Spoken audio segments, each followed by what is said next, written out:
ነጋድራስ ገብረ ሕይወት ባይከዳኝ በሕይወት በቆዩበት ጥቂት ዓመታት ተክተው ስለ ሀገራቸው ይበጃል ያሉትን ጽፏል።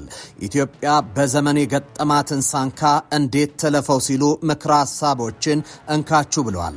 እርሳቸው ከአድዋ የሉዓላዊነት ድል በኋላ የኢትዮጵያ ሕዝብ አርነቱ ራሱን በመቻል አለማረጋገጡ ሲያማቸው ኖሯል። ነጻነት በኢኮኖሚ ራስን በመቻል ካልተረጋገጠ በስተቀር ሙሉ እንዳልሆነም አስፈረዋል። ይህ የእርሳቸው የጽሑፍ አበርክቶ ከትናንት እስከ ዛሬ በሀገረ መንግስት ግንባታ ላይ የምሁራን ሚና ምን መሆን ይገባዋል ለሚለው እንደ ሞዴል እንዲታዩ ያደርጋቸዋል። በኢትዮጵያ ሀገረ መንግስት ግንባታ ላይ የምሁራን ሚና በአስኳልነት የሚቀመጥ ነው። የሐሳብ ዝንፈትና ጥፋት ሀገርን ወደ መከራ ሲዶላት፣ ቀና ሐሳባቸው ደግሞ ከመከራ ናዳ ታድጓት ክፉ ቀኗን በጥበብ እንድትሻገር አድርጓታል። በተለይ የተማሪዎቹ እንቅስቃሴ ሁለት ጉረማይሌ መልክ አለው። በአንድ በኩል አንድያ ሕይወቱን ለሀገር እስከ መስጠት የደረሰ መስዋዕትነት ለሀገሩ ያለውን ለመስጠት አለመሳሳቱና ይበጃል ያለውን ማድረጉ የሚያስመሰግነው ሆኗል። በሌላ በኩል ግን የዛ ዘመን ምሁር የተከተለው ጽንፍ የወጣ የፖለቲካ መስመር ሀገርን የበዛ ዋጋ አስከፍሏታል። አምባሳደር ዘውዴ ረታ የኤርትራ ጉዳይ ባሉት መጽሐፋቸው የውጭ ጉዳይ ሚኒስትሩ የነበሩት አክሊሉ ሀብተወልድ የኢትዮጵያን አንድነትና የባህር በር ጥያቄ ለመመለስ በእጅጉ ሲባጁ መኖራቸውን ይነግሩናል። ውጭ ጉዳይ ሚኒስትሩ ለሀገር የግዛት አንድነት የነበራቸውን ሙግትና ቀናኢነት ደራሲው ያስቃኙናል። በተቃራኒው የዚያድ ባሬ ወረራ ጋር በአንድነት የቆሙና የኤርትራን የመገንጠል ጥያቄ የደገፉ ኢትዮጵያውያን ምሁራን ቀላል አይደሉም። የሀገር አንድነት ሲናድ ወራሪ የጥይቱን እርሳስና የመድፍ ቁምቡላውን ያርከፈከፈ እሳያበጀ ብለው ከወራሪዎች ጋር አብረው የቆሙ ቀላል አይደሉም። የግዛት አንድነትን ለመናድ የተነሳውም የጀባሃንም ሆነ ሻቢያን ሀገር የመበታተንና የግዛት አንድነትን የመናድ እንቅስቃሴ የኤርትራ ትግል ከየት ወዴት የሚል የተገንጣይ እንቅስቃሴን ፈር ከማስያዝ ባሻገር የኤርትራ ትግል የቅኝ ግዛት ጥያቄ ነው ብሎ እስከ መቀበል የደረሰ ሀገርን በስመ ተራማጅነት ምሁራዊ ካባ በጎን የመውጋት እንቅስቃሴን ያዋለዱ ምሁራንን ተመልክተናል። ኢትዮጵያ ለፈተና የዳረጋት እንዲህ አይነት ከራስ ሀገር በላይ ለወራሪና ለጠላት ዓላማ ማደር ከራስ ሀገራዊ ጥቅም ይልቅ ለአፍራሽ ኃይሎች ምቹ ትራስ የሆኑ ምሁራን ቀላል አልነበሩም። ጤና ይስጥልኝ። ይህ ኢትዮ መልሕቅ ነው። በመልሕቃችን የኢትዮጵያ ምሁራን ሚና በሀገር ግንባታ ሂደት ውስጥ ምን ይመስላል የሚለውን እየተመለከትን አብረናችሁ ቆይታ እናደርጋለን። አብራችሁን ቆዩ። ሶስት ዋና ዋና የምሁርነት አንጓዎች በመሪነት አስታክኬሊ የመጀመሪያው መሪዎች የሐሳብ መሪዎች ወይም ምሁራን ናቸው። የሐሳብ መሪዎች ወይም ምሁራን ያለፈውን ያለንበትን የሚረዱ መጪውን ማየት የሚችሉ ዛሬን አበክረው የሚሰሩ ናቸው።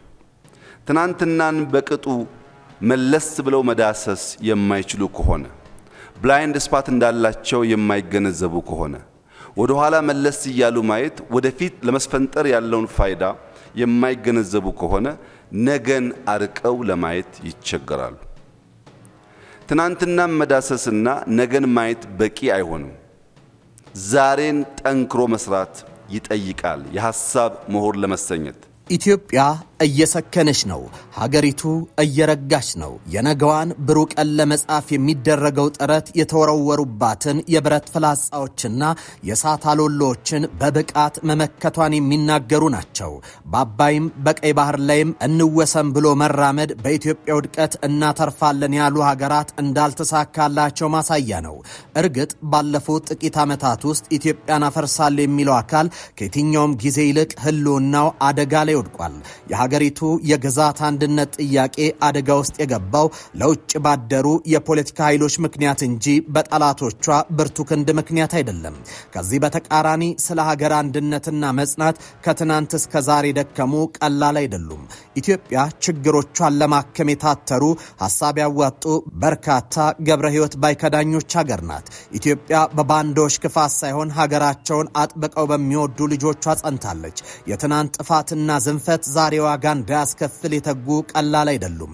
ዛሬ ላይ የኢትዮጵያ ህልውና አደጋ በፖለቲካ መድረኮች ላይ የደበዘዘ ሐሳብ ሆኗል። ከዚያ ይልቅ ሀገር ስለሚኖራት ስለ ነገ መልክና ቅርጽ፣ ስለ መጻዩ ተስፋና በዓለም የፖለቲካ ኢኮኖሚ ላይ ድርሻዋ ምን ይሁን የሚለው በልሂቃኑ ዘንድ ሚዛን የደፋ ሐሳብ ሆኖ እየተደመጠ ነው ያለው። የትናንቱ የመፍረስ ስጋት በብርቱ ሐሳብ ተሸንፏል። ሀገር ምሰሶና ካስማን ለመንቀል ከተንቀለቀሉ እጆች ይልቅ ሀገር ለማጽናት የተጉ አእምሮች በመብለጣቸው ኢትዮጵያ ስጋቱን ተሻግረዋለች። ከነባሩ የሐሳብ አጥር እንውጣ፣ አዳዲስ ሐሳብ ለመፍጠር እንሂድ። ከልማድ እስር እንውጣ። ሸብቦ የያዘን የልማድ እስረኝነት ወደፊት እንዳንሻገር ስለሚያደርገን ከጎራ ከሰፈር እንውጣ። ሐሳብ ድንበር የለውም። ከጎራ ከሰፈር ወጥተን የበለጸገች ኢትዮጵያን ለመፍጠር በጋራ እንስራ። ለምን ያላችሁ እንደሆነ ኢትዮጵያ ረጅም ዘመን ያላት ሀገር ናት። የዛሬ 4-5 ዓመት ኢትዮጵያ አትፈርስም ብዬ በመናገርበት ሰዓት ብዙ እምነት የለም። አሁን ብዙ ጥርጣሬ ያለ አይመስለኝም። ኢትዮጵያ አትፈርስም። ኢትዮጵያን ማፍረስ የሚችል ኃይልም የለም። የሚፈልግ ሞልቷል። ማድረግ የሚችል ግን የለም። የሀገራት ገናናነት በትምህርት ቤታቸው ጥራትና ጉብዝና ጭምር ይወሰናል። የአሜሪካ ገናናነት የልሂቃኖቿ ውጤት ነው። የምሁራን ክስመት የሀገር ውድቀት ሲሆን የእነርሱ በፖለቲካል ኢኮኖሚ ውስጥ በሚናቸው ልክ መጫወት ሲችሉ ሀገር በብልጽግና ትፋፋለች። ጠቅላይ ሚኒስትር አብይ አህመድ በአዲስ አበባ ዩኒቨርሲቲ የፓናል ውይይት ላይ ባቀረቡት የውይይት መነሻ ጽሑፍ እሽቅድድም በበዛበት ዓለም ምሁርነት ከጊዜ ጋር በሚደረገው መሽቀዳደም ሳይቀደሙ መኖር ነው ሲሉ ያስረዳሉ። ምሁራን የሐሳብ መሪዎች ናቸው። በመሆኑም ምሁራን ያለፈውንና ያለንበትን የሚረዱ መጪውን ማየት የሚችሉ ዛሬን አበክረው የሚሰሩ ናቸው። ምሁራን ትናንትን በቅጡ መለስ ብለው መዳሰስ የማይችሉ ከሆነና ወደኋላ መለስ እያሉ ማየት ወደፊት ለመስፈንጠር ያለውን ፋይዳ የማይገነዘቡ ከሆነ ነገን አርቀው ለማየት ይቸገራሉ። የሐሳብ ምሁር ለመሰኘት የሚያበቃው ትናንትን መዳሰስና ነገ ማየት ብቻ ሳይሆን ዛሬን ጠንክሮ መስራት ጭምር ነው። ሐሳብ የለውጥ ኃይል ነው። ምሁራን የለውጥ ወኪል ናቸው ሲሉ የሚያብራሩት ጠቅላይ ሚኒስትር አብይ ልክ እንደ ሰው የህዝብ ወኪል ሆኖ ተመርጦ ፓርላማ እንደሚገባ ሁሉ በፖለቲካና በኢኮኖሚ አውድ እንዲሁም በሰዎች መስተጋብር ውስጥ ምሁራን የሐሳብ ወኪል ሆነው የሚንቀሳቀሱ ኃይሎች ናቸው ይላሉ። ስለዚህም ምሁራን ውክልናቸውን በአግባቡ የማይወጡ ከሆነ የህዝብ ውክልናን በወጉ እንደማይወጣው የህዝብ ተመራጭ ናቸው። የሰው ልጆች ካደን ጀምረው ዓለም አሁን ከደረሰችበት የሰው ሰራሽ አስተውሎት ደረጃ የመጡት በዳበሩ ሐሳቦች መሆኑን ያወሱት ጠቅላይ ሚኒስትር አብይ እነዚህ ሐሳቦች የተመሩት የሐሳብ ወኪሎች የሆኑት ምሁራን በማህበረሰብ ውስጥ በፈጠሩት በጎ ተጽዕኖ እንደሆነ ይገልጻሉ። ጠቅላይ ሚኒስትር አብይ በጥናታዊ ጽሑፋቸው በሀገር ግንባታ ሂደት የምሁራን ሚና ምን ይሁን ከሚለው ባሻገር የሀገሪቱ ምሁራን ምን አይነት መልክ እንደነበራቸውም ጠቅሰዋል። እንደ ጠቅላይ ሚኒስትር አብይ ከደርግ በፊት በነበረው የለውጥ ጥያቄ በመጀመሪያው ረድፍ የነበረው ትውልድ ትኩረቱ የኢኮኖሚ ጥያቄ ማዕከላዊ ማጠንጠኛ የሆነበት፣ ከዚያ በኋላ የመጣው ደግሞ አቅጣጫውን ወደ ፖለቲካ ለውጥ የቀየረበት ምክንያት በወቅቱ በነበረው አስገዳጅነት እንደነበር ያስረዳሉ። የመጀመሪያው ረድፍ ትውልድ ዋና ጥያቄው ኢኮኖሚ የሆነበት ምክንያት የኢኮኖሚው መሰረት መሬት መሆኑንና ያንን ስርዓት በሂደት ለመለወጥ የመሬት ስሪቱን መለወጥ አስፈላጊ ነው ብሎ በማመኑ ነው። ፍላጎታቸውም ያንን መሬት ስሪት ለውጦ የሁሉም ሀብት መሰረት ያደረገውን ስርዓት ማዘመን እንጂ ስርዓትን ማፍረስ አልነበረም። እነዚህ ጥያቄዎች ሃይማኖትና ዘመናዊ ትምህርትን እኩል የተማሩ የማህበረሰቡንም እሴት ያልዘነጉ ስለነበሩ አካሄዳቸውም የችኮላ ሳይሆን በሂደት ለውጥ ለማምጣት በለዘበ ቋንቋ ይጠቀሙ ነበር። ታዋቂው የታሪክ ጸሐፊ ዶናልድ ሌቪን ግሬተር ኢትዮጵያ the evolution of a multi-ethnic society የኢትዮጵያ የለውጥ ሂደቶችን በዳሰሱበት ጽሑፋቸው ይህንን ሐሳብ አስረግጠው አልፏል። ጠቅላይ ሚኒስትር አብይ ይቀጥላሉ። ከዚህ ቀጥሎ የመጡት ግን ራስን ማዳመጥ የሚለውን የምሁርነት ነጥብ ያጡና በስሜት የተቃኙ እንደነበረ ጠቅሰው ማዕከላዊ ሐሳባቸው ኢኮኖሚ ሳይሆን ፖለቲካን ማስቀደም ነበር ይላሉ። ፖለቲካን አስቀድመን በፖለቲካል ኢኮኖሚውን እንቆጣጠራለን የሚል እሳቤ ስለነበራቸው ፍትጌ በዛ ነበር። ኢኮኖሚውን አስቀድሞ አርሶ አደሩን እያነቁ በሂደት መሰረታዊ ለውጥ ማምጣት ይቻላል የሚሉት ከኋለኞቹ ጋር ፍትጌ ውስጥ መግባታቸውንና መደማመጥ መጥፋቱ የጊዜው ፈተና ነበር። አለመደማመጡ ተጨምሮ አንድን ሐሳብ አዳርሶ ለውይይት ዝግጁ ለመሆን የሚወስደው ጊዜ መራዘሙ ለውጡ ትክክለኛውን መስመር እንዳይዝ አድርጎታል። እናም መደማመጥ መጥፋቱና የሐሳብ ዝውውር መዘግየቱ የተፈለገውን ሐሳብ በትክክል አስርጾ ሁሉም የተመኘው ለውጥ ለማምጣት የነበረውን ፍላጎት በሚገባ እንዳይሳካ አድርጎታል። ማናቸውም ወቅት የራሱ ጠንካራና ደካማ ጎኖች እንዳለው የጠቀሙት ጠቅላይ ሚኒስትሩ ያኔ ከላይ በተጠቀሱት ሁኔታዎች ውስጥ ያለፉትን ለመተቸት ነባራዊ ሁኔታውን መረዳት እንደሚያስፈልግ አስታውሰው ሆኖም ያኔ የነበሩ ሰዎች ቁጭ ብለው ቢያስተውሉና በሰከነ ሁኔታ ቢነጋገሩ ወደ ተሻለ ደረጃ የሚያመጡት ሐሳብ ያገኙ እንደነበርም ጠቅላይ ሚኒስትሩ አስረድተዋል። ኢትዮጵያ ውስጥ ኢንክሉሲቭ ናሽናል ዳያሎግ ይኖር፣ ያ ዳያሎግ የሚያመጣቸው ማንኛውም አውትካሞች ለመቀበል ዝግጁ እንሁን ብለን የወሰንነው ቀላል ውሳኔ አልነበረም። መጠቀም ላይ ችግር አለ። ለምሳሌ አንዳንድ ፖለቲከኞች ነን የሚሉ ሰዎች የአሁኑ ኢንክሉሲቭ ናሽናል ዳያሎግ አያስፈልግም፣ ጊዜውን የጠበቀ አይደለም፣ እኛ ስንመጣ ግን እናቋቁማለን ይላሉ። የአሁኑ የቀይ ባህር ጥያቄ ትክክል አይደለም፣ እኛ ስንመጣ ግን እንጠይቃለን ይላሉ። ቢኮዝ ሁለተኛው ጄኔሬሽን ዋናው ማጠንጠኛ የፖለቲካል ዲስኮርስን የሚያስበው ከወንበር ጋር ብቻ ነው። በተለያየ መንገድ ሊደርሺፕ መረጋገጥ እንደሚችል አያስብም። ይሄን ኃይል ደግሞ እየዘወረ ያለው ያ ትውልድ ነው። አዲሱ ትውልድ ወደ መረከብና ወደ የአይዲያ ሊደርሺፕ ወደ ማረጋገጥ አልመጣም። ምሁራን የሐሳብ ሰዎች ናቸው።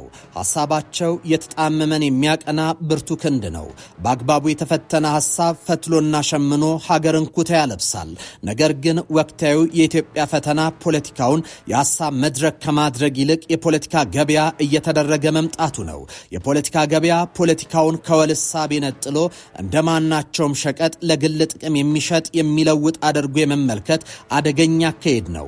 ዘመነ ድህረ እውነት ፖስት ትሩስ ከዲጂታል የመገናኛ ብዙሃን አቅም ግናኔ ጋር ተዳምሮ በኢትዮጵያ እኔ ያውቅልሃለሁ የሚል ሞራላዊ ህዝበኝነት ፖፑሊስትን ጨምሮ በእያንዳንዱ እንቅስቃሴ የግል ጥቅምን ብቻ እስከ ማሳደድ የደረሰ የፖለቲካ ገበያ መገለጫዎች እዚህም እዚያም እየታዩ ነው። ዛሬ የሚስተዋለው አክራሪነትና ጽንፈኝነት ምሁራዊ ቀለም ተቀብቶ ኢትዮጵያ ካለችበት ጂኦፖለቲካ ሁኔታ ጋር ተዳምሮ ለውጭና ለውስጥ ኃይሎች የፖለቲካ ገበያ ለማመቻቸት ትልቅ መነሻ ሆኗል። ከዚህ ባሻገር የፖለቲካ ገበያ እንደ ሸቀጥ የተሻለ ለከፈለ ብቻ በማቅረብ የራስን ጥቅም ለማካበት የሚደረግ አገር አፍራሽ ተግባር ነው። በፖለቲካ አውድ ውስጥ ሐሳብ የሚያመርቱ ምሁራንና የሐሳብ ገበያ አገርን የሚቀይር መሆኑ የሚታወቅ ቢሆንም የፖለቲካ ገበያ ግን የህዝብና የአገርን ጥቅም ለሽያጭ የሚያቀርብ አደገኛ አካሄድ ነው። የህዝብና የአገር ልማትን ለማደናቀፍ የውጭና የውስጥ የፖለቲካ ነጋዴዎች የፖለቲካ ገበያን እንደ አይነተኛ መሳሪያ እየተጠቀሙበት ይገኛሉ። ኢትዮጵያ የአፍሪካ የነጻነት ምሳሌ በመሆኗ ቀድሞም በፖለቲካ ነጋዴዎች ዘንድ ጥርስ ተነክሶባታል። አሁን የአፍሪካ የብልጽግና ተምሳሌት የምሁር ርዕይን ሰንቃ መንቀሳቀሷ የፖለቲካ ገበያ ተዋናይን በበጎ አልተመለከቱትም። በመሆኑም የፖለቲካ ገበያተኞች ትልቁን አገራዊ አቅም እንዳይታይ አበክረው እየሰሩ ነው። ይህ ችግር በዘላቂነት ተፈቶ ኢትዮጵያን ወደ እድገትና ልማት ማማ የሚያሸጋግራት መንገድ ምሁራን በሀገሪቱ ፖለቲካል ኢኮኖሚ ውስጥ ተገቢ ሚናቸውን ሲጫወቱ ነው። ዋናው የምሁር ሚና ከራስ መታረቅ ነው። እዚህ ያለ ምሁር ከራሱ ይታረቅ። በኢትዮጵያ የመንግስታት ታሪክ በኢኮኖሚ ሪፎርም፣ በኢኮኖሚ እሳቤዎች፣ በጽሁፍ የማንም ምሁራን መተቸት፣ መውቀስ፣ ማድረቅ በሚያስችል ደረጃ ራሱን በነብል ያደረገ መንግስት ኢትዮጵያ ውስጥ አልነበረም። ይሄ እውነት ነው። መጋፈጥ ያስፈልጋል። እኛ ያለን ምልከታ፣ እኛ ያለን ቪዥን እርስ በርስ አውርተን እናንተን አይመለከታችሁም ብንል ኖሮ ያስቸግር ነበር። እኛ ግን ጽፈን አቅርበናል። አንብቦ መተቸት፣ ማድረቅ፣ ዲስኮርሱ መፍጠር እናንተ ስራ ነው። እናንተም ጋር እንዲደርስ ነው ያ ነገር የተፈጠረው። ዓለማችን ከየትኛውም ጊዜ ይልቅ በፉክክርና የኃይል የበላይነትን ለማስጠበቅ በሚደረግ ሽኩቻ ውስጥ ተዘፍቃለች። ሕግጋት መሩ የዓለም ስርዓት አደጋ ተጋርጦበታል። የሀገራት የመሳሪያ ክምችትና የበላይነትን ለመቆጣጠር የሚያደርጉት ፍትጊያ ወይ ቁልቁል ያፈርጣቸዋል ወይ ደግሞ ሽቅብ ያጎናቸዋል። በዓለም የፖለቲካ መድረክ ላይ የሚታየው የታላላቅ ሀያላን ፉክክር ለብዙ አገራት ወሳኝና መሰረታዊ የሆነ የታሪክ መዞሪያ ነጥብ ሆኖ ሲያገለግል ቆይቷል። ዩናይትድ ስቴትስ በ19ኛው ክፍለ ዘመን መጨረሻና በ20ኛው ክፍለ ዘመን መጀመሪያ ላይ በእንግሊዝና በጀርመን መካከል የነበረውን ከረር ያለ ፉክክር እንዲሁም ተከታትሎ የመጡትን ሁለት የዓለም ጦርነቶች በብልሃትና በስልታዊ መንገድ በመጠቀም ከቀጠናዊ ኃይልነት ወደ ዓለም አቀፍ የበላይነት ለመሸጋገር በቅታለች። በጦርነቶች ወቅት በግጭት ውስጥ ቀጥታ ተሳታፊ ከመሆን ይልቅ መሳሪያ በመሸጥና ወደ ጦርነቱ ዘግይቶ በመግባት አገሯና ኢንዱስትሪዎቿ ሳይጎዱ የዓለም ትልቁ አበዳሪና የዶላር የበላይነት ባለቤት ለመሆን ችላለች። በተመሳሳይ ሁኔታ ስትራቴጂስቱ የጀርመን መራሄ መንግስት ኦቶ ቮን ቢስማርክ በወቅቱ የነበሩ ሀያላን አገራት መካከል የነበረውን ተለዋጭ ግንኙነት ጥቅም በመጠቀም ጀርመንን በአጭር ጊዜ ውስጥ ወደ ጠንካራ የአውሮፓ የምድር ጦር ኃይልነትና ወደ ታላቅ መንግስትነት ቀይሯታል።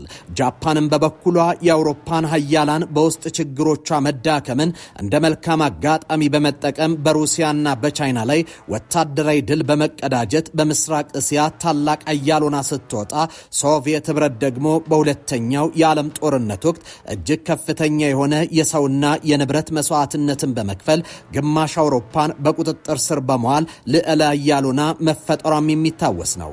ቻይናም በተመሳሳይ መንገድ በአሜሪካና በሶቪየት ህብረት መካከል የነበረውን የቀዝቃዛ ጦርነት ፉክክርና ልዩነት በመጠቀም ከተገለለችበት የኮሚኒስት አጥር ውስጥ ወጥታ ከምዕራቡ ዓለም ጋር ግንኙነት በመመስረት ዛሬ የዓለም ትልቁ ኢኮኖሚ ለመሆን በቅታለች። እነዚህ ሀገራት በሀያላን መካከል ያለውን ክፍተት እንደ ስልታዊ ድልድይ በመጠቀማቸው ታሪካቸውን ሊቀይሩ ችለዋል። በታሪክ ሂደት ውስጥ በኃይልና ፉክክር መሃል አልፈው አሸናፊ የሆኑ ሀገራት ብዙውን ጊዜ በዲፕሎማሲ አካሄዳቸው እጅግ ተለዋጭና ብልህ ሆነው ወደ ጦርነት ቀድመው ከመግባት በከፍተኛ ጥንቃቄ የሚቆጠቡ ናቸው። እነዚህ ሀገራት ለጊዜው የተፈጠረን አጋርነት ወደ ቋሚና የማይናወጥ ብሔራዊ ጥቅም የመቀየር ጥበብ ያላቸው ሲሆን ጂኦግራፊያዊ ቦታቸውንና ትክክለኛውን ጊዜ በብልሃት በመጠቀም ራሳቸውን ከቀውስ አውጥተው ከፍ ያደርጋሉ። በጥልቅ ጥናትና ምሁራዊ እሳቤ ስልታዊ የጥቅም ስሌትን ማንበር የአሸናፊዎች ምስጢር ነው። በዚህ የሀያላኑ ፍትጊያ ወቅት የምሁራን ሚና የፖለቲካ ገበያውን ተቀላቅሎ በህዝበኝነት ፖፑሊስት እሳቤ ለግል ጥቅም ሳንቲም የመልቀማ ባዜ ውስጥ የመግባት ሳይሆን ለሀገር የሚበጅ ሀሳብ ማዋጣትን ግድ የሚልበት ጊዜ ነው። ከቀጠናዊ የጂኦ ስትራቴጂ ፉክክርና የዓለም አቀፉ የሀያላን የኃይል ሽኩቻ ውስጥ ጥቅምን ለማጽናት ኢትዮጵያ ብልህ ሀሳብ የሚያዋጡ አሳቢዎቿን ትፈልጋለች።